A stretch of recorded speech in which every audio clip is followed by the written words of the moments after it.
Ahoj, já jsem Honza z Instacoveru. A Instacover je startup, který jsme s kolegy založili na základě našich zkušeností s pojišťovnami. Procesy v pojišťovnách ne vždycky jsou lusknutím prstů, někdy to trvá a my jsme se rozhodli ty procesy pomoct zlepšit pomocí umělé inteligence. Díky tomu, že v pojišťovnách je ohromné množství nestrukturovaných dat, velmi často skenů a obrázků, rozhodli jsme se využít naše zkušenosti s umělou inteligencí a vytvořit řešení, které pomůže veškeré procesy násobně urychlit.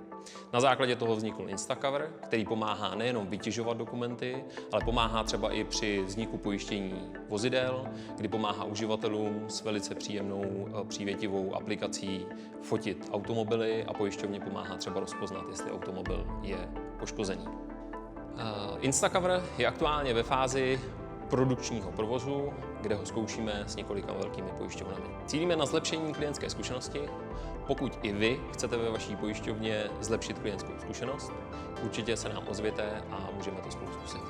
Do Startitu jsme se přihlásili proto, abychom načerpali cenné zkušenosti mentorů, kteří jsou ve Startitu a abychom tak co nejrychleji posunuli náš startup kupředu a získali co nejdříve klienty.